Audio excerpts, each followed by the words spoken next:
Go. Anyway, Steve Lubar is, I think, well known to many of the historians of technology in this room. He actually started his academic career here at MIT. So, and at the MIT Museum. And you know, so he is an alumnus of this institution, and he has traveled a really interesting pathway through the Midwest and Chicago and through various historical institutions. His sort of crowning project at his life at the National Museum of American History was the big America on the Move exhibition, which was a 10 or 15 year endeavor to transform about a quarter of the museum's footprint into a new transportation exhibit, taking advantage of the profound shifts in history and sources and historical understanding, as well as museology and curatorial practices that had occurred over a quarter century or so of time. And now he's at Brown University, where he has about 6 job titles, and he's affiliated with 3 or 4 departments and programs. He's the director of the John Nicholas Brown Project, but what he really does is public humanities. So, and he's in American civilization and history, but Steve, I think in recent years has become a muse for many of us in the field, and he is widely sought after in many settings, conferences, historical societies, mass, this and other societies, to give these presentations where he comes in and he is quite effective at pricking you with like a pinprick and giving you kind of new ways, sort of an orthogonal approach to thinking about these subjects.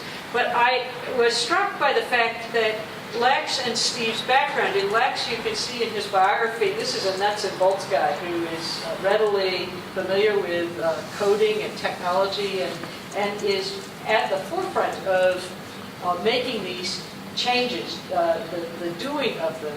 And Steve, I think, is he's going to speak a little bit on a kind of different perspective of that, but in some ways he's, you know, that question, you know, we always teach our students or people, it's the so what question. You know, what is the significance of all this? And that we want to meditate on for a little bit. He's going to stimulate, we'll add some more questions, and then we'll shift into lunch and a much deeper discussion, we hope, of the topics and issues that have been stimulated this morning. Debbie, thank you for that amazing introduction. I always wondered why I was being invited to give these strange talks. Big picture, here's what you should be thinking about. I know I'm good at pricking people and scaring them a little bit. And thank you, Eric, for the other half of that invitation. And thank you all for coming to this. I have to say I'm sort of delighted to be talking to a group that has my mentor, Will Smith, in the back, and some of my students as well. So it's sort of a nice thing. Some of my students, actually. So it's sort of I'm feeling great-grandfatherly or something. So doing the history of technology in the 21st century, I should say that I've gone a little bit beyond the big data as the only thing I would talk about. We talk about digital more generally, but also the usable past part. And I should say that I've sort of moved out of the world of history of technology for the last few years.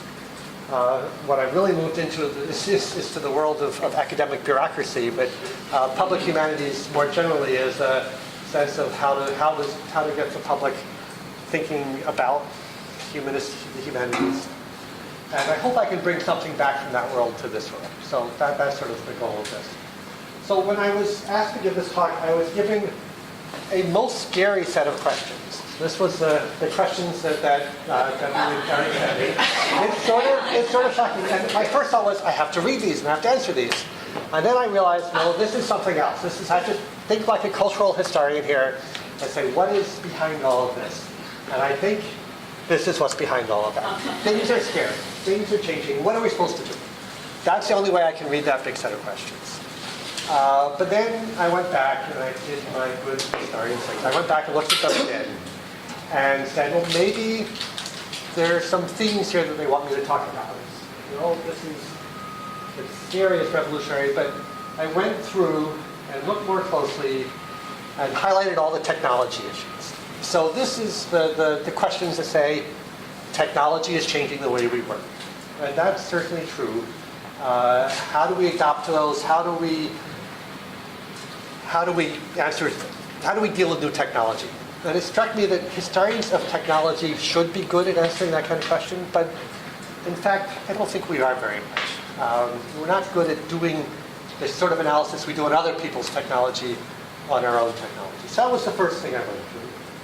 And then there's another set of issues that seems like it's important to this set of, the world is changing questions, and that is audiences are changing. So if you highlight all the audiences, whether it's students or the public, that's another set of issues that we need to deal with. So I've tried to structure my talk around those two issues.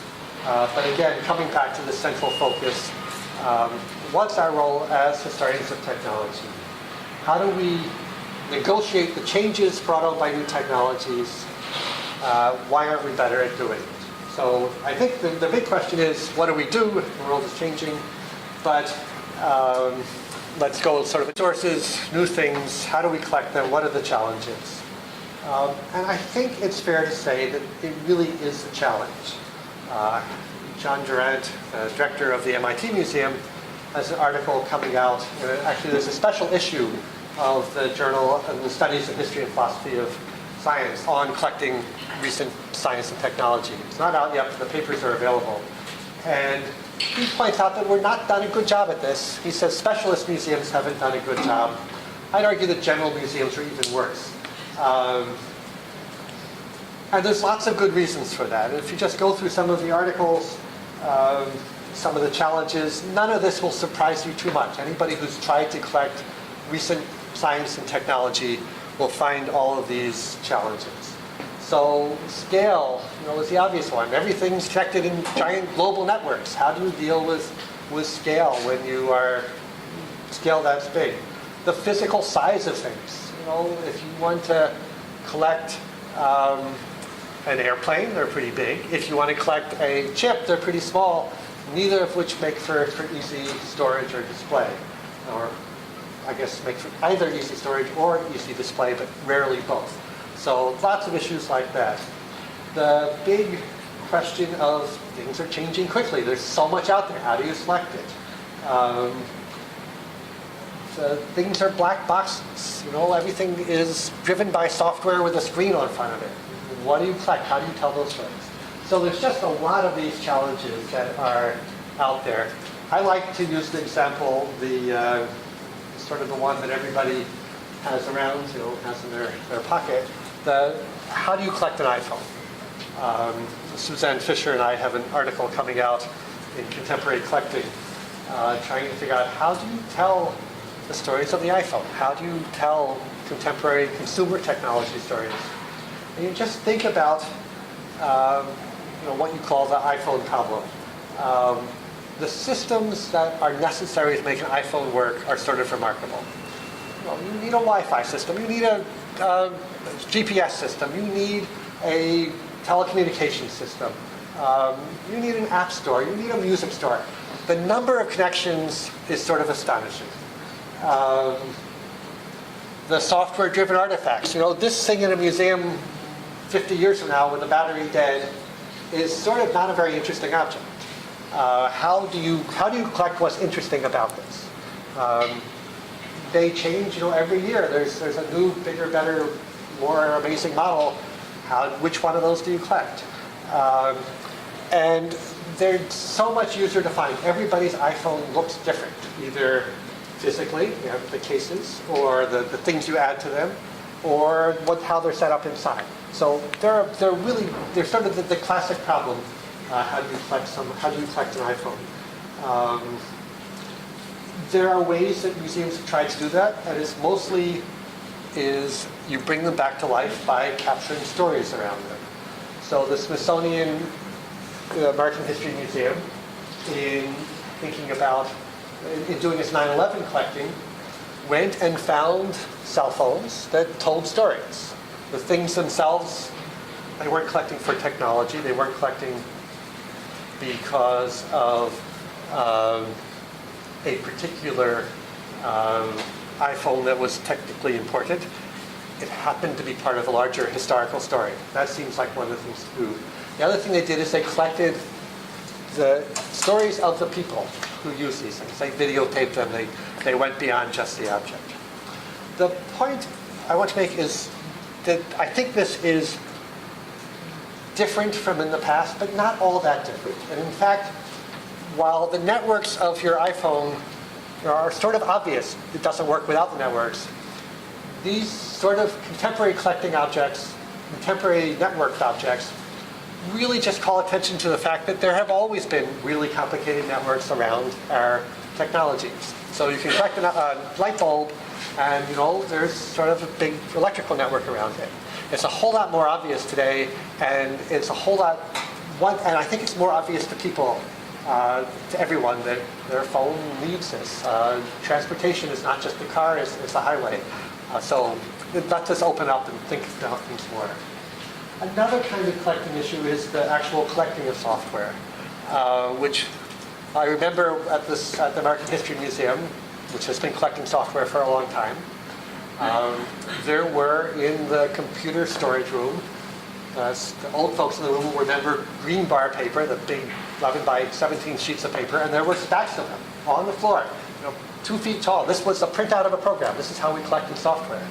At the time I thought, no one will ever look at that. Now it occurs to me you could probably scan that all in and actually use it again. So whether they threw it out, I don't know. But the Cooper Hewitt, which I'll come back to a couple of times, has started to figure out, or has an interesting model for collecting software. So they acquired actually an iPad app called Planetary. It's an app that visualizes music on your own. And what they did is, instead of collecting it and putting it in storage or printing out the code, which used to be the style, they put it on GitHub. They made it open source, and they said, it's out there, it's free, anybody can play with it. It has the original version, it has all the changes people have made. They also did, and this is just their wonderful site. Cooper Hewitt is really the model, I think, in many ways for what museums can do. It is very much a part of the open web. What they've done on their site is they've gone and you can connect out to not just other things on their site, but to Wikipedia and all the other museums. And they've also done my favorite thing. You can search for objects by color. Software colors may not be all that interesting, although philosophically an interesting question maybe. But it's worth looking at the site. But again, they thought about software collecting. American History Museum has done a good job of collecting stories, using the internet to collect stories. So this is their present project on collecting agricultural stories. The Center for History and New Media has done some wonderful work on collecting 9/11 stories, Katrina stories. The ones that I'm most interested in are the ones that aren't just collecting stories online, but are collecting objects with the stories. So the American History Museum Bracero project, they went out there, they not only collected stories and oral histories, they brought in objects tied to those stories. So bringing that kind of hybrid work seems very important. You can push this in various ways. Thomas Sonderquist, who I've never met but had many long exchanges with on Twitter, sort of pushes it all the way. Just let everybody collect their own stuff. Everybody's their own curator. Stop being so closed. Don't worry about storage. I think he goes a little bit too far. I don't think it's quite that easy. But the impulse is really interesting. This is one of the things I'll keep coming back to is you got to let go. You got to share authority. And his notion is distributed curatorial expertise, especially in science and technology, is an interesting idea and worth thinking about. I think this is the right direction. The other thing I would say is not just about sharing with individuals, one of the things I push my public humanities students is to think about is sharing with organizations as well. There are groups out there that are already have authority, are working on these topics. You don't just work with individuals, you work with those groups as well. So some questions from this first part. What are the new ways that you collect? What is the new ways to do contemporary collecting? Collaboration will clearly be a key, both between museums, different skill sets in museums. How does that collaboration work?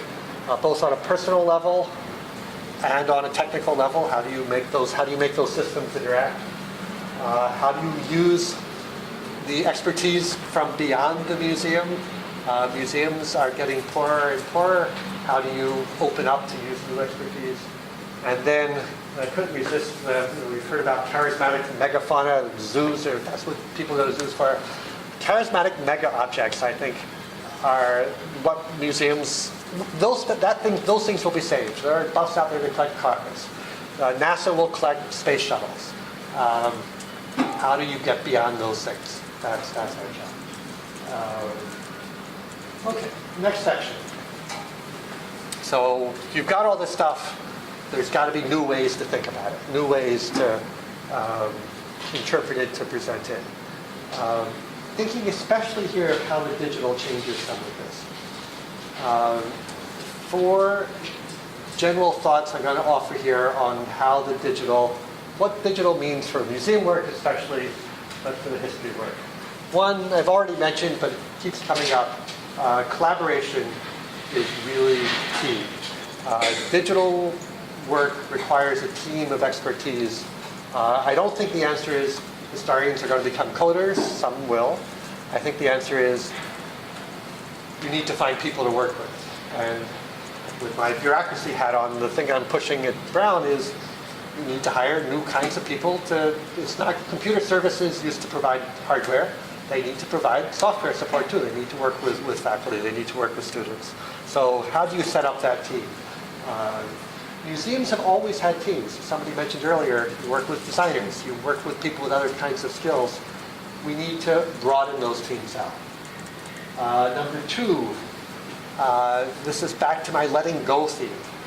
This is David Bodenheimer does spatial humanities, geo-humanities. And he's talking about maps, but I think his ideas apply to all kinds of work. They're open.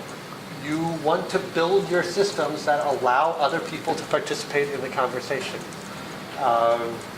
This changes the nature of publication, it changes the nature of presentation, but we have no choice but to embrace this. I think this is where the world is going. The digital lends itself to being public, to being open. Historical work traditionally has been closed and private. We've got to figure out how to get beyond that in the new kinds of work. There's a wonderful new book out called Digital Underlying Humanities. It's a hard title, but the book is worth taking a look at. The notion that there's a new world out there, again, that it's a multiplayer game. You have your database out there, you have your maps of China out there, everybody can build on those and tell their own stories based on those maps. And maybe, in fact, it even becomes a game.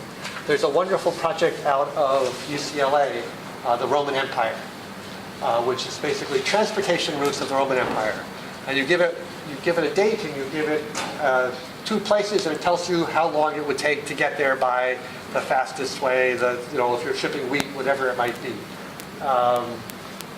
It's sort of an amazing tool. It's clearly useful for historians, but it's also the basis for a great video game, a great computer game. And that's the sort of thing that these layers will all be able to be built from that. We need to realize how much digital reshapes our relationship, not just with our colleagues, but with our audiences. Curtis Wong, who is at Microsoft Research, and who did in the 80s and 90s some of the absolutely seminal CD-ROMs, sort of came up with the first information strategies for a lot of this work. Just did the thing called Worldwide Telescope, which is an amazing astronomy tool.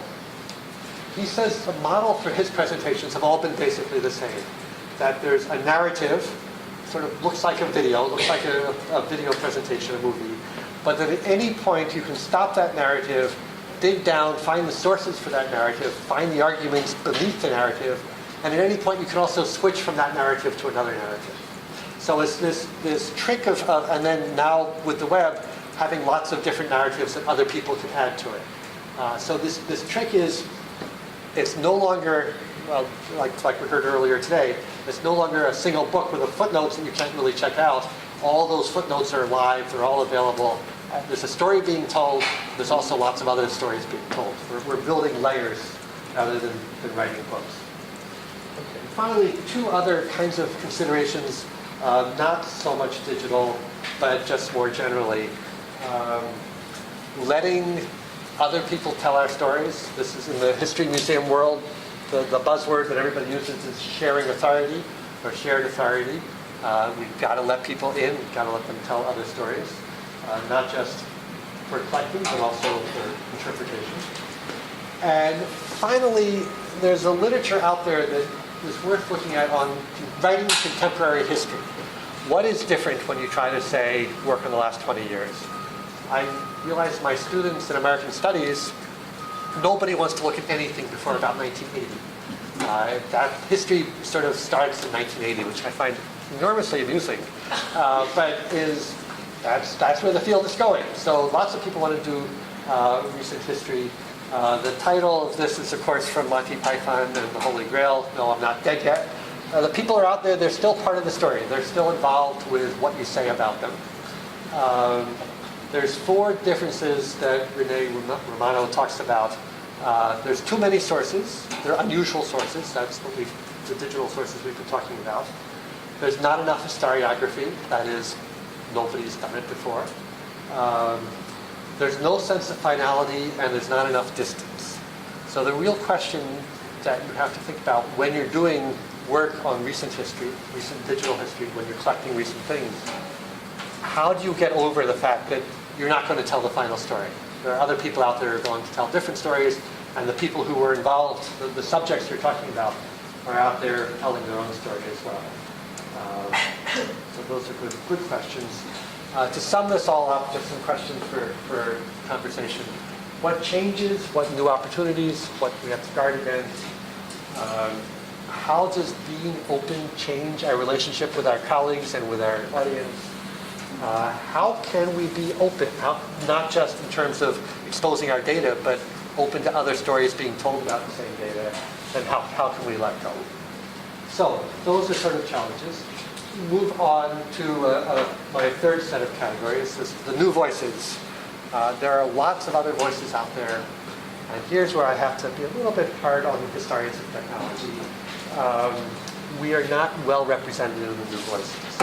So I'm sure those of you who teach public history, make your students read this book from the 1930s. This is actually, Carl Becker was the president of the American Historical Association, gave a famous presidential address in which he basically said all the things we're hearing today. So nothing is new. 70, 80 years ago, he was saying, we're the old white guys telling old kinds of stories, and the problem is nobody's listening. They don't care about those kinds of stories. We can write all those dull books we want. They're just going to put them on our shelves and ignore them. And so historians of technology have done an amazing job of telling really interesting stories to each other.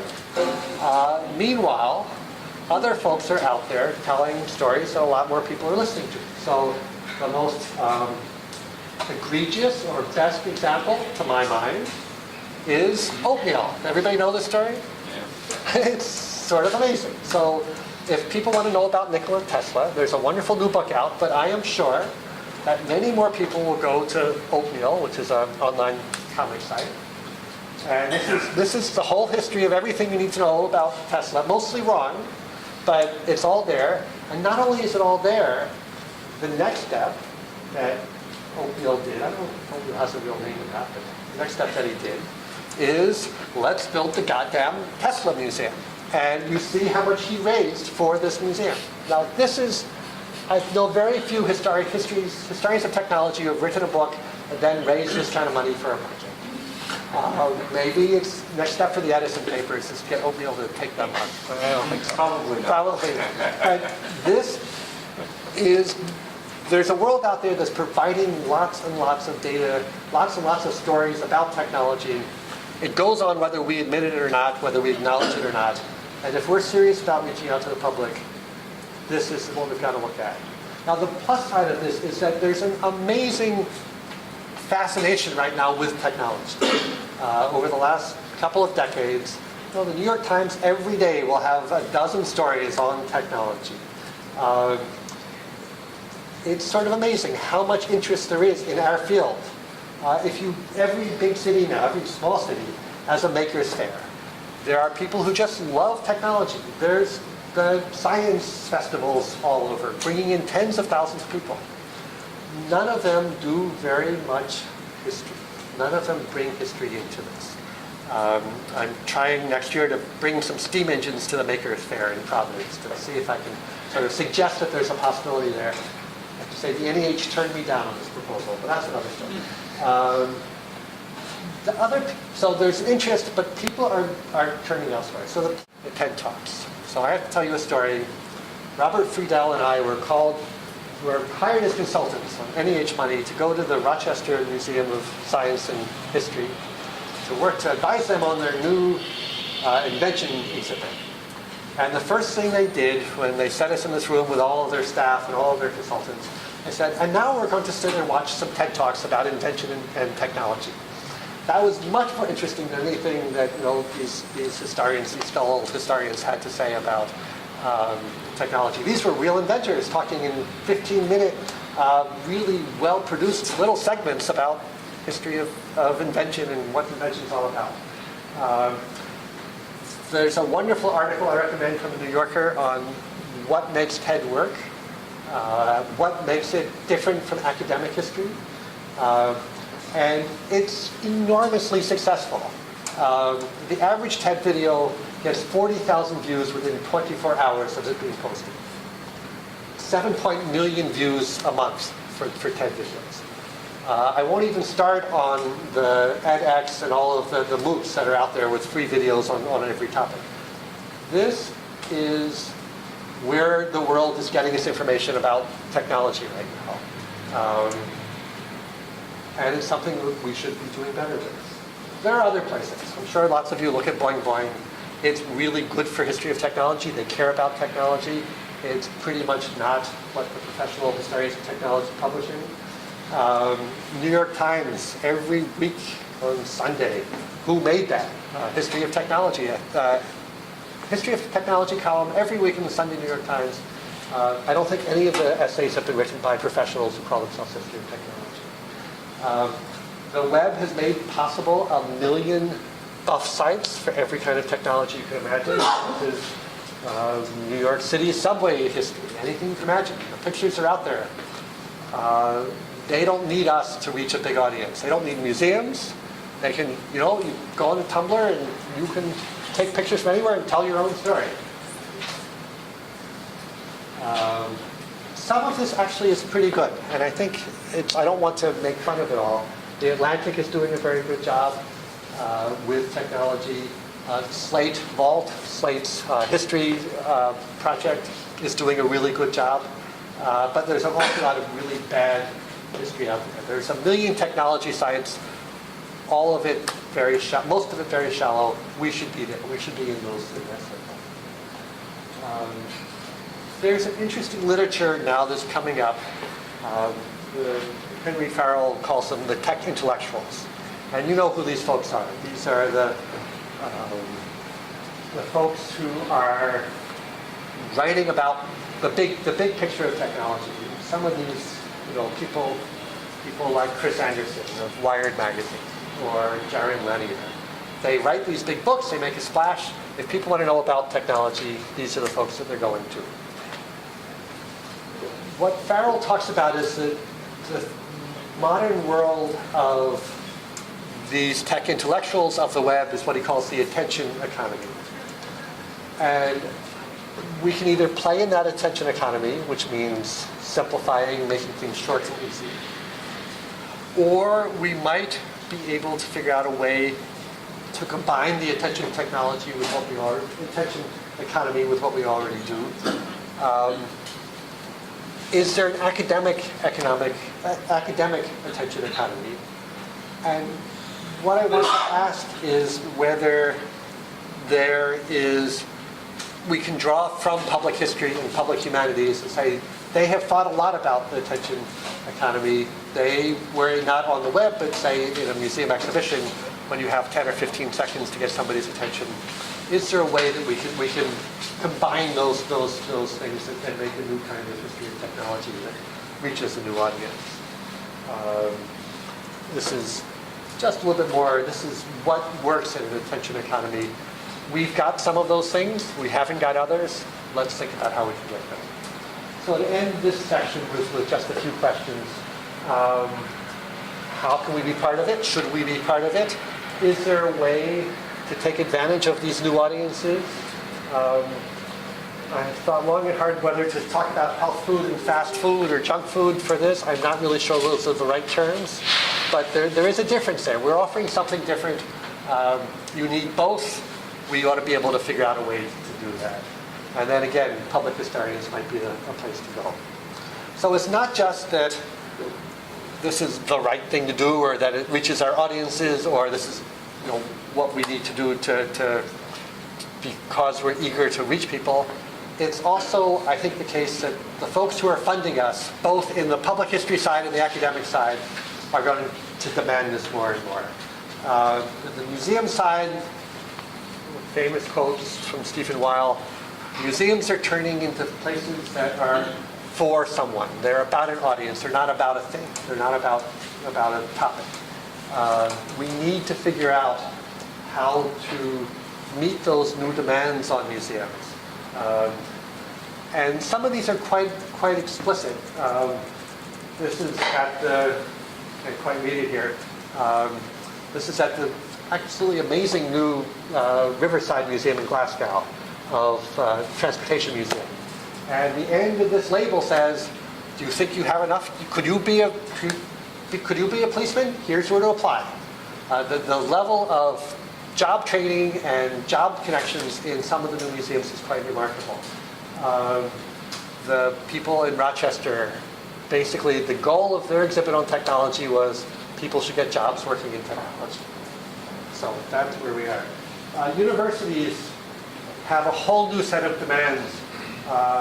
This is from the United Kingdom University Impact Criteria. And you'll see in the US, mostly you get this side, the academic impact side. Let me make that bigger. You get the academic impact side. In the UK, it's just as much about the economic and social impacts. And it's things like social welfare, social cohesion, enhancing cultural enrichment and quality of life. This is what academics in the UK are being graded on.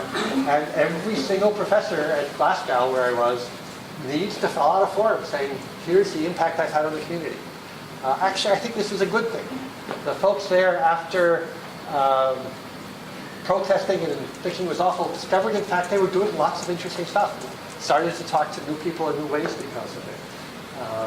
So, yeah, I think that the new demands can be good for us. I think they can open up new possibilities, but how that works is interesting.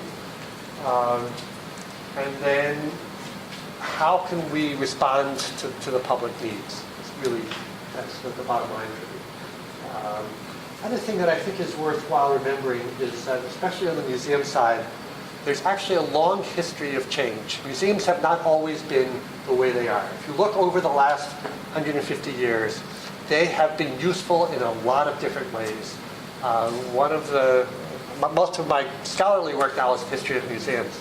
And what I'm increasingly finding is we have this notion of museums that is based on the last 50 years, and they were much more interesting before they became captured by the historians and narrowed their focus. There's a history there we can draw on to deal with some of these questions.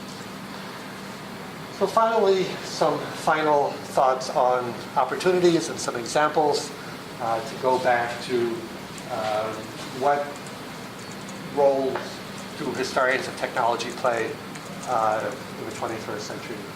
A few museum examples that sort of pushing the edges in good ways and bad.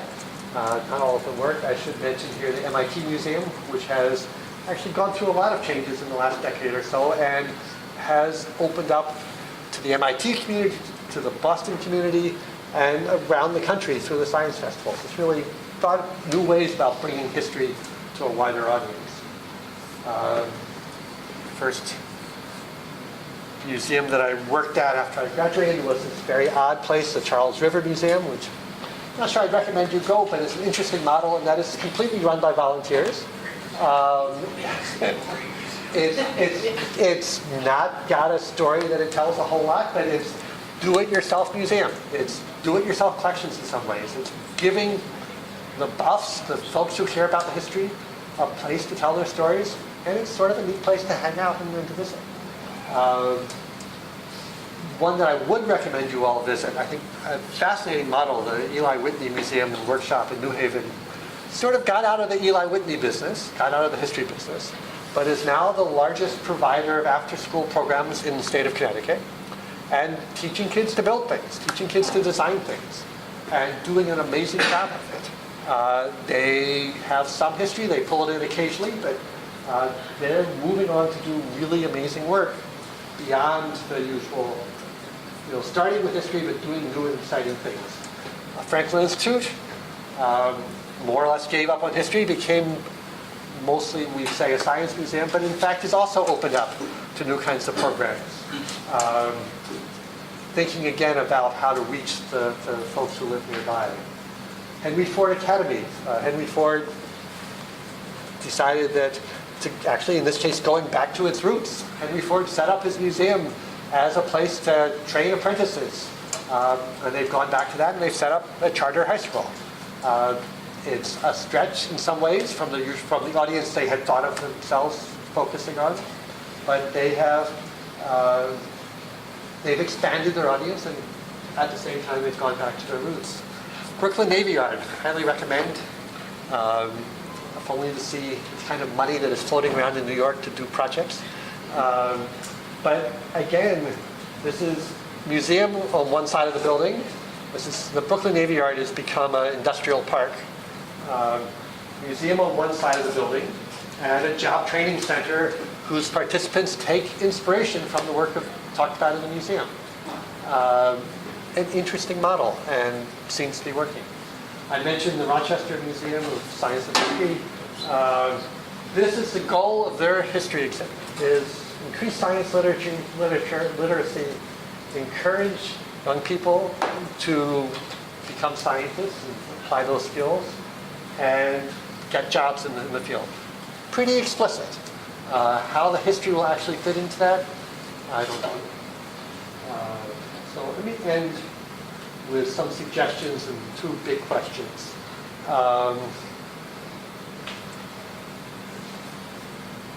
These are sort of across the board things that seems to me that we need to do. We need to be open. We need to be digital. We need to do public scholarship. By which I mean not just making the results of our scholarship available to the public, but doing it with the public. And finally, we need to break out of our old ways. We need to be bold. So, two questions to end talk on. How can our work be interesting, useful, and meaningful to the public? And the other half of that, how can that make the work we do in our scholarship more interesting and better? So, thanks very much.